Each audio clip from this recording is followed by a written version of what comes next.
ಇದು ನಿಮ್ಮ ಜೀವನವನ್ನು ಬದಲಾಯಿಸಬಲ್ಲ ಕತೆ. ದಯವಿಟ್ಟು ಈ ವಿಡಿಯೋವನ್ನು ಕೊನೆಯವರೆಗೂ ನೋಡಿ.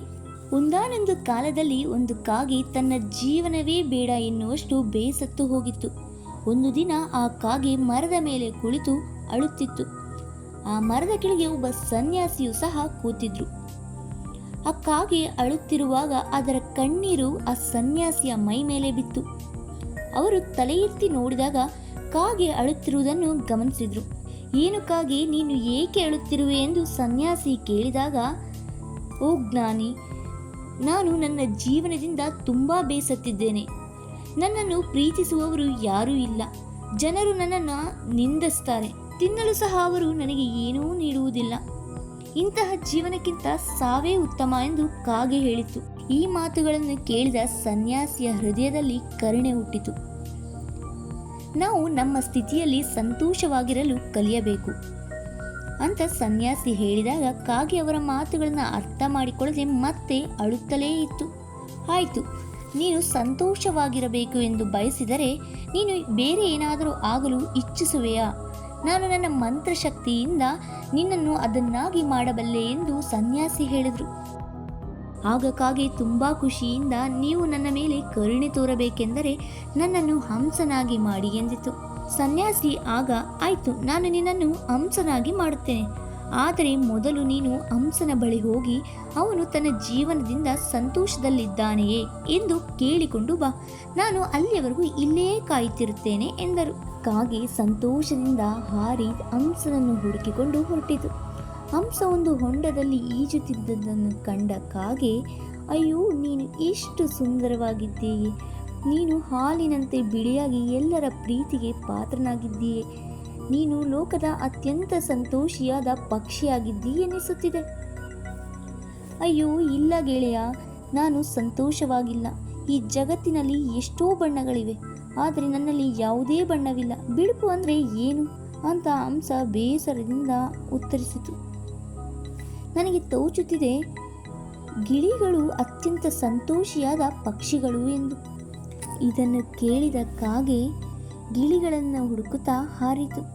ಗಿಳಿಯ ಹತ್ತಿರ ಹೋಗಿ, ಗಿಳಿ, ನೀನು ಎಷ್ಟು ಬಣ್ಣ ಬಣ್ಣದ ಹಾಗೆ ಚಂದವಿದ್ದೀಯೆ. ನಿನ್ನನ್ನೆಲ್ಲ ಇಷ್ಟಪಡುತ್ತಾರೆ.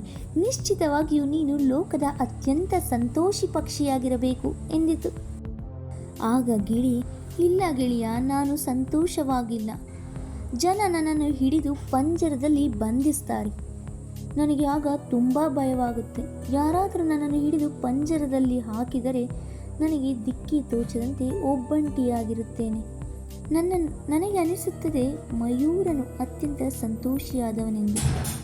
ಈಗ ಕಾಗೆ ಮಯೂರನನ್ನು ಹುಡುಕಿಕೊಂಡು ಹೊರಟಿತು. ಕೊನೆಗೆ ಒಂದು ಮೃಗಾಲಯದಲ್ಲಿ ಒಂದು ಮಯೂರನನ್ನು ಕಂಡಿತು. ನೂರಾರು ಜನರು ಅವನನ್ನು ನೋಡುವುದಕ್ಕೆ ಬಂದಿದ್ದರು. ಜನರು ಹೋದ ಮೇಲೆ ಕಾಗೆ ನವಿಲಿನ ಹತ್ರ ಹೋಗಿ, ಮಯೂರನೇ, ನೀನು ಎಷ್ಟು ಸುಂದರವಾಗಿದ್ದೀಯೆ.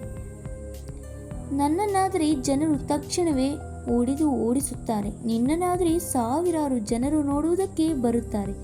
ನಿನಗೆ ನಿಶ್ಚಿತವಾಗಿಯೂ ಬಹು ಸಂತೋಷವಾಗಿರಬೇಕು ಅಲ್ಲವಾ ಅಂತ ಕೇಳಿತು.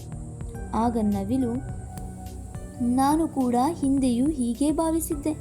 ಆದರೆ ನನ್ನ ಈ ಸೌಂದರ್ಯದ ಕಾರಣದಿಂದ ನಾನು ಈ ಪಂಜರದಲ್ಲಿ ಸಿಕ್ಕಿಬಿದ್ದಿದ್ದೇನೆ. ಜನರು ನನ್ನ ಬಣ್ಣದ ರೆಕ್ಕೆಗಳನ್ನು ಅಲಂಕಾರಕ್ಕೆ ಕಿತ್ತುಕೊಳ್ಳುತ್ತಾರೆ. ಇದು ನನಗೆ ತುಂಬ ನೋವುಂಟು ಮಾಡಿದೆ. ನಾನು ಸಂತೋಷವಾಗಿಲ್ಲ ಗೆಳೆಯ ಅಂತ ನವಿಲು ಹೇಳಿತು. ಕಾಗೆಗೆ ಆಶ್ಚರ್ಯವಂತೂ ಆಯಿತು. ಆಗ ಮಯೂರನನ್ನು ಕೇಳಿದ ಕಾಗೆ, ನೀನು ಸಂತೋಷವಾಗಿಲ್ಲವೆಂದರೆ ಭೂಮಿಯಲ್ಲಿ ಅತ್ಯಂತ ಸಂತೋಷವಾಗಿರುವವರು ಯಾರು ಎಂದು ಕೇಳಿತು. ಆಗ ಮಯೂರ, ಈ ಮೃಗಾಲಯದಲ್ಲಿ ನಾನು ಚೆನ್ನಾಗಿ ಗಮನಿಸಿದ್ದೇನೆ. ಇಡೀ ಮೃಗಾಲಯದಲ್ಲಿ ಕೇವಲ ಒಂದೇ ಒಂದು ಪಕ್ಷಿ, ಅಂದರೆ ಅದು ನೀನು ಮಾತ್ರ ಸಂತೋಷವಾಗಿರಬಲ್ಲ ಪಕ್ಷಿ ಅಂತ ಹೇಳ್ತು. ಕಾಗೆ ಇದುವರೆಗೂ ಯಾರಿಂದಲೂ ಸಿಕ್ಕಿಬಿದ್ದಿಲ್ಲ.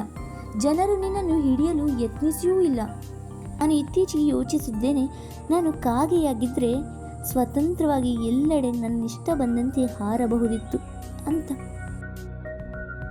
ಇದನ್ನು ಕೇಳಿದ ಕಾಗೆ ತುಂಬ ಸಂತೋಷದಿಂದ ತನ್ನ ಮರದ ಬಳಿ ಹೋಗಿ ಸನ್ಯಾಸಿಯ ಹತ್ರ ಬಂತು. ಈಗ ಮೊಟ್ಟ ಮೊದಲ ಬಾರಿಗೆ ಕಾಗೆಗೆ ತನ್ನ ಜೀವನದ ಬಗ್ಗೆ ಹೆಮ್ಮೆ ಪಟ್ಟು ಸಂತೋಷವಾಯಿತು. ಈಗ ಸನ್ಯಾಸಿಯ ಹತ್ರ, ಓ ಜ್ಞಾನಿ, ಈಗ ನಾನು ಏನಾದರೂ ಆಗಬೇಕೆಂಬ ಆಸೆ ಇಲ್ಲ, ನಾನು ನಾನಾಗಿದ್ದರೆ ಅಷ್ಟೇ ಸಾಕು ಅಂತ ಹೇಳ್ತು.